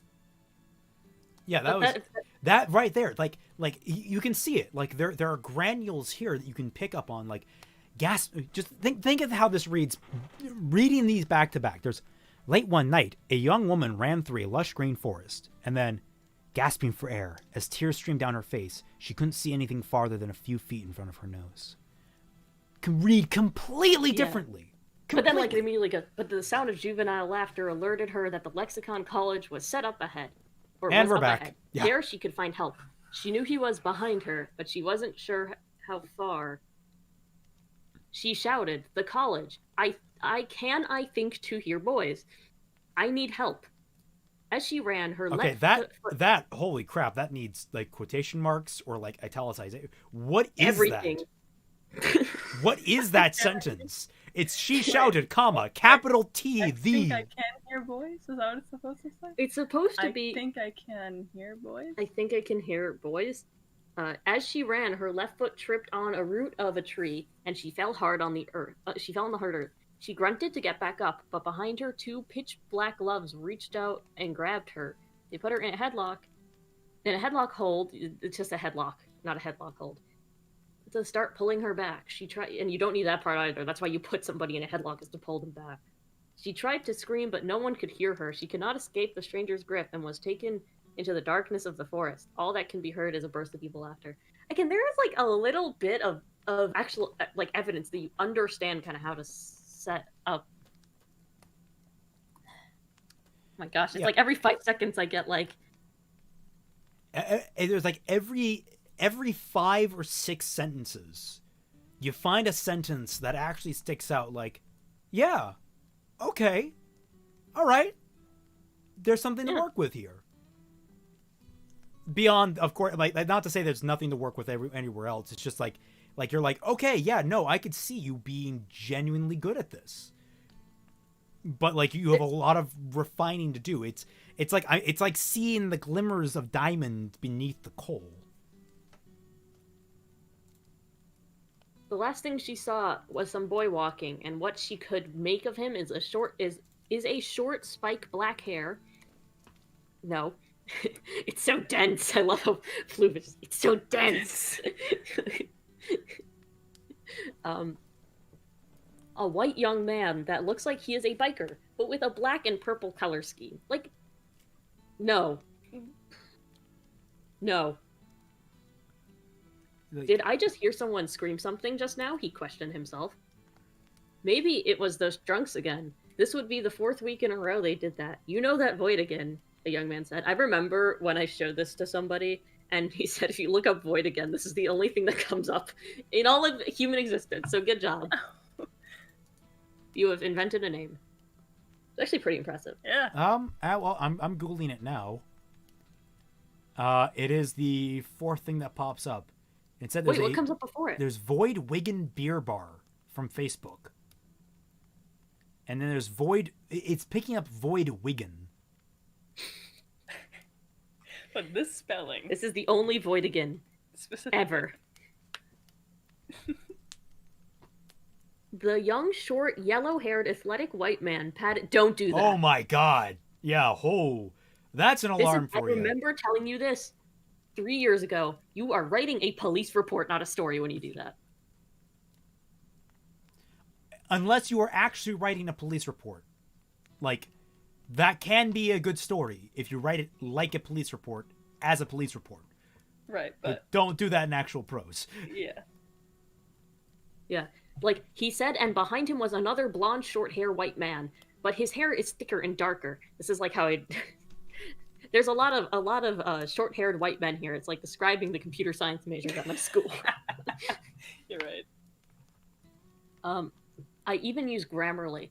Grammarly is the beginning, but you have to know the basics for it to work. Yeah, Grammarly, I see that all the time. I'm like, how is Grammarly any better than just like grammar check on Word, or like or like spell check? Like Grammarly, I don't think there's any system on the planet that can tell you how to write. It is something that you intrinsic like. It's a tool. The whole point of Grammarly is to say, "Hey, you used the wrong spelling of there." Right. Like, the young, short, yellow-haired, athletic white man patted void again. Technically speaking, that is a correct sentence, and Grammarly is going to be like, "That is a correct sentence," but it's not going to tell you, "Hey, this reads like ass." Yeah, his green shirt with black crosshairs shined a bit off the road lights, and his camo pants. That's a little better. Yeah, because like you're describing how it interacts with the world. Like that's typically how you describe someone. You never want to describe them in a vacuum. Like they have this, they have that, they have. You always want to be like his black jacket rubbed up against the branch. Or like his black jacket got cut on the branch. The black fabric being torn as he tried to yank it loose. Like that's the kind of description you want. So you thread it in with actions being taken and have it significant to the events. If it's not significant, don't write it. Yeah, that's the toughest thing about writing is knowing when to cut things. Like I cannot tell you how many times I want to describe someone, and like there are times where you kind of like if you want a specific detail in, you have to really work for it to be there. Now, in certain circumstances, you can have it viewed through another character's lens, and that's where like the whole third person perspective colored by another person's perspective comes into play, where you can have a person being like, she walked in and had this wonderful white hair that was just absolutely like a little cloud atop her head. Like That's my favorite thing about that writing style is you get like this little commentary that gives you a clue into two things. It gives you a clue into the character in focus, and also a clue into the character describing the world. Yeah, you describe like that little it's like the little Pokemon thing. I wrote just like to practice writing again a couple months ago. There's the scene where like one of them says like, "Hey, can you get me some water?" And the other one pours her wine instead, and it goes like, "He knew her too well." Like that tells you two things. It tells you about both people in the scene, and that's why I really like doing that. Well, it tells you actually a lot about them, because it's like, "Can you get me some water?" He poured her wine instead. He knew her too well. It tells you the familiarity between the characters. It tells you the kind of relationship they have. The fact that he didn't just flat out listen to her. He instead, he chose to give her an alcoholic beverage, knowing that she would want it, and even knowing whether or not that would be a good or bad thing for her at the time. Like, there are so many different things that go into that one decision that you just don't get from just flat out telling people about things. You know, stupid as it was when I had to sit down and write gigantic essays about Pride and Prejudice because Caroline Bingley used this word instead of this word, as shitty as doing that was, and much as I would never want to do it again, there is merit in putting a lot in a little and learning how to extrapolate that and then work backwards. Now, I'm also a big fan of the fact that, like, the author, the reason the curtains were blue in the scene is the author wanted to convey the depression the character was going through. Meanwhile, the curtains were fucking blue. Yeah. Like, I personally, I do subscribe a lot to that, too. So it's always a balancing there's act. two things. It's a double-edged sword. Yes, you are looking for meaning which doesn't exist, but when you are the writer, you can choose to put those tiny things in there. Yeah. And the best part is when you have both. And you can be like, yeah, you fucking decide for yourself. I'm going to pretend like I'm smart when you discover things I didn't even intend. It's great. It's wonderful, great. Yeah. That's why I hold my pipe upside down. But yeah, put a lot into a little. That's a lot of what it is. Don't make your reader sit down and extrapolate a scholastic essay, but let them know more things than you would think can be implied in like one dialogue exchange. Let's see. Where were we? Did anybody DM you? Did someone DM me? Because I'm in streamer mode, so it doesn't. I have one from Moopa, who is one of the wonderful artists that we have from the Sketchy Huntsman. And I have one from Rixarts, who is, I believe, just a regular patron. I don't think you're in the Sketchy Huntsman. I have like 30 people in the Sketchy Huntsman. It's hard to keep track of. Floof. Oh, he just said that. Ray is so cool. He smokes a pipe upside down. He does it to impress Tiny Wise. Shit, did I just fuck that up? I did. Okay, 1 minute.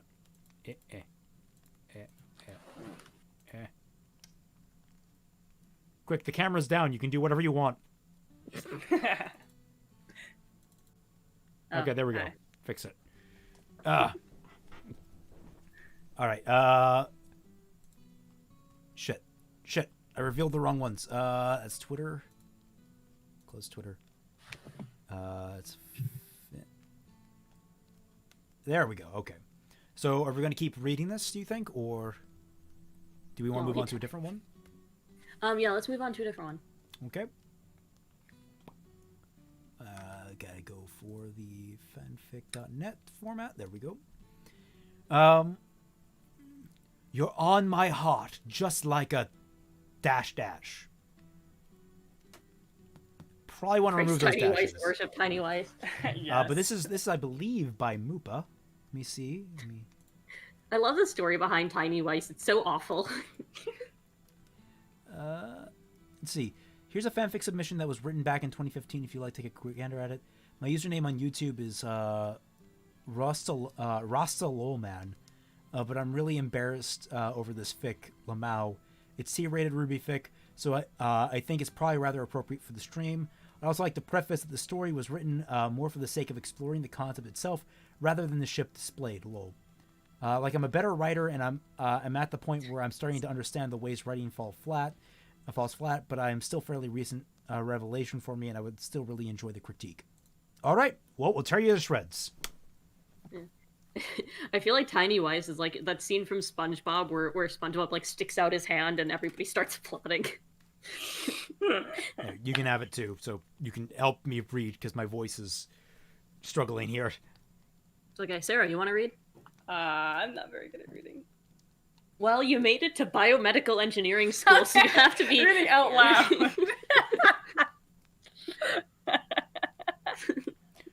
So let me get this straight. She's biomedical engineering, and you're just like regular engineering, or I'm civil engineering. Yeah. civil engineering.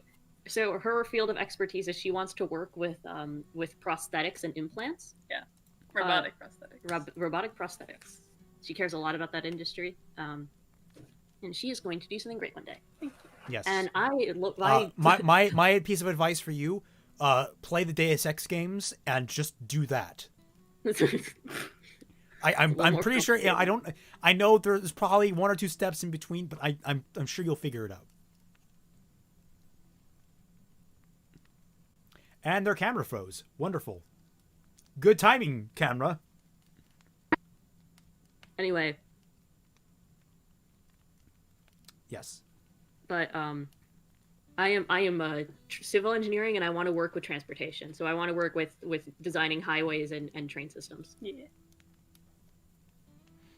It's exciting stuff. Exciting stuff. It is. I think. Although every time I talk with biomedical engineers, I always just feel inferior. You're not.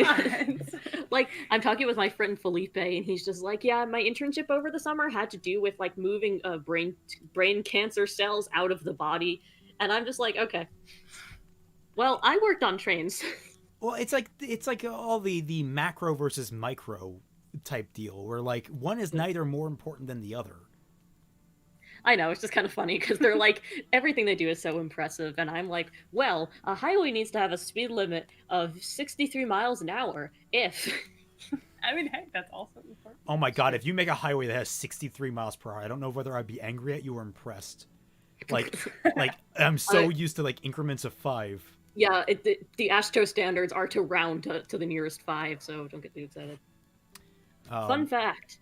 The average free flow speed is 62.5 miles an hour. That is the baseline that we work with.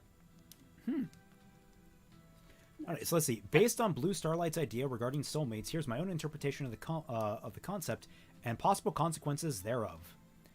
In this AU, everyone is born with a tattoo. The tattoo is brown scribbles to start with, but one day, if the person is lucky, the tattoo changes from brown to orange, slowly swirling into little. Oh my patterns. gosh, it's a soulmate tattoo thing.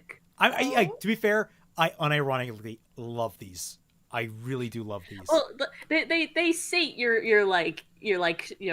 cheesy ship heart. Yeah. It's really just like there. It's fun fluff stuff. Although I do like it when they surprise you with like soulmates that hate each other type deal. Like. Oh my gosh, is this monochrome? Hold on. Oh, it's Ruby. Oh, it's Ruby and Ozpin. Oh my gosh, I saw Blake and Weiss, and I was like, wait, oh it's my Ruby gosh. and Ozpin. Moopa, what the fuck? Oh no! Oh no, guys, cancel stream. Cancel stream. Oh my god, Shane's the next one out of Rooster Teeth. Even though he's not in Rooster Teeth, he's just a screen cap this.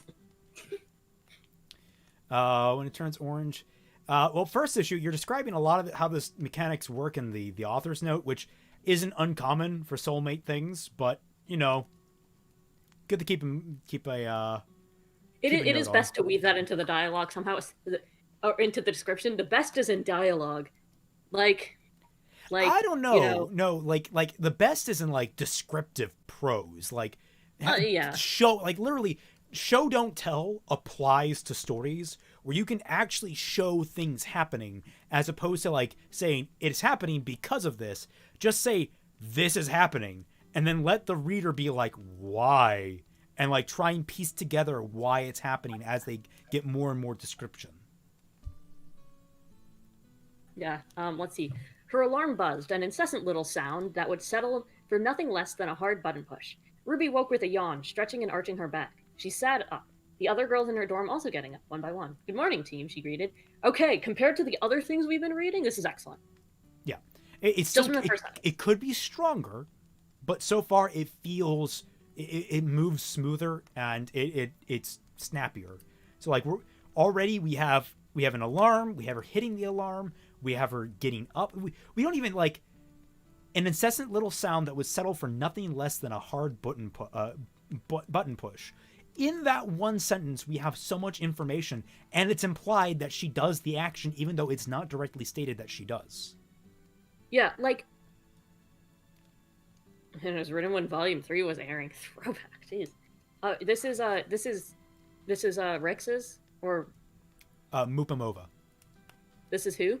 Moopa Mova. Moopa?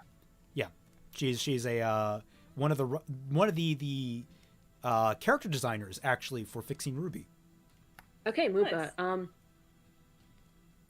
Nice. This is definitely I don't mean to be sexist, but yes, you can tell that this is more of a woman's writing. It is more focused on the characters. It is more descriptive. Like I'm just kind of going through it. But is also a stronger base to this. So yeah, the stronger base being I can tell that the grammar is very tight. Yeah. There's more there's more experimentation with the sentence structure. It's just better. Huh. There's an idea. Do you think the bias against purple prose is a sexist concept? I don't think it is, because a lot of purple prose is obnoxious and boring. Like I think we talked about last time that like let's say somebody slaps someone. He bound across the table, the muscles tensing in his hand as he brought his fist across his,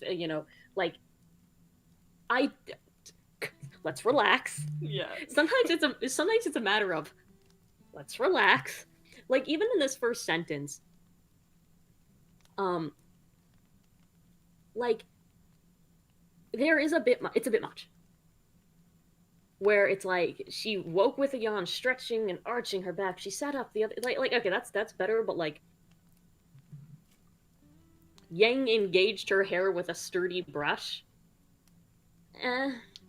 That reads of someone trying to use more flowery language than needs to be. That's what purple prose is. Purple prose isn't just giving isn't just right. like noir description of the rain battles like padded slightly, like it's like okay, it is it's let's take it a step down here. That's always what tells me it's purple prose, is if I feel like okay, everybody, let's relax a little.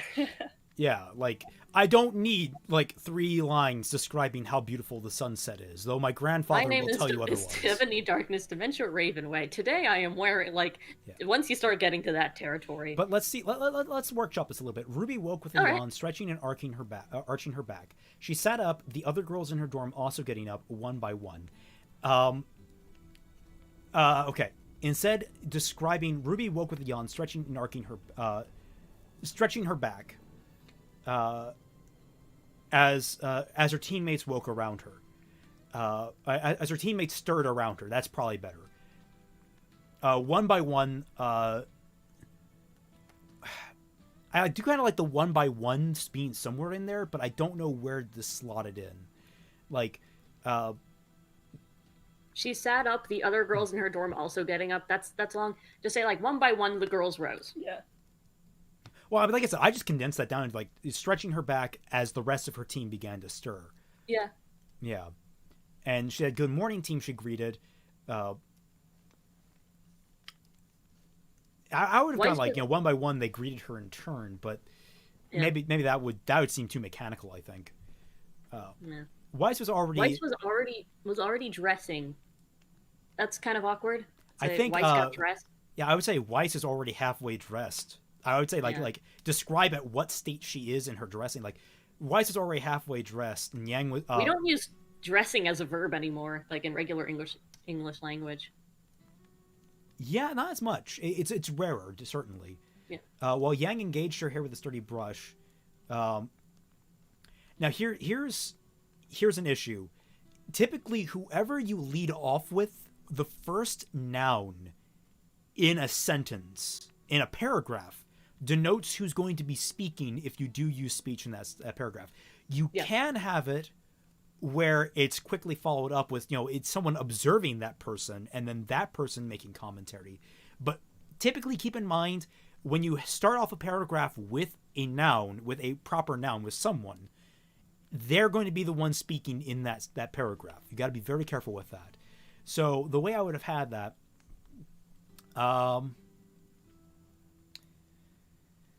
Yang grabbed the brush from the bedside, or from the, what do you call it, the vanity.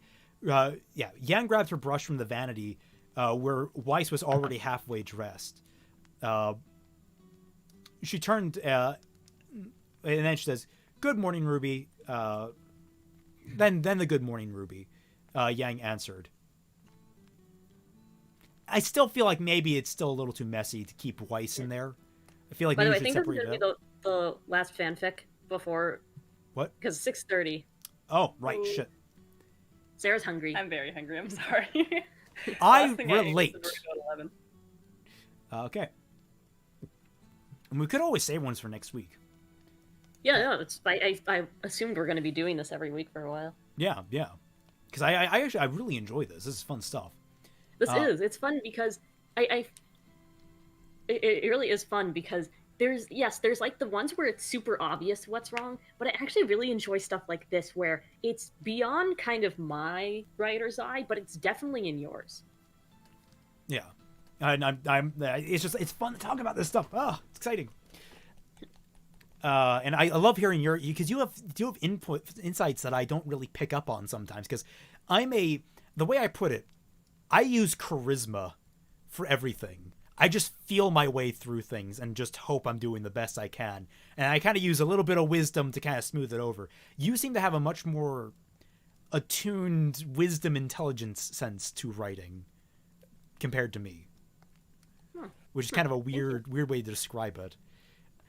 I try to use like Pathfinder Dungeons and Dragons ability scores to describe things, because it does it does convey at least somehow a little bit of what I'm trying to describe.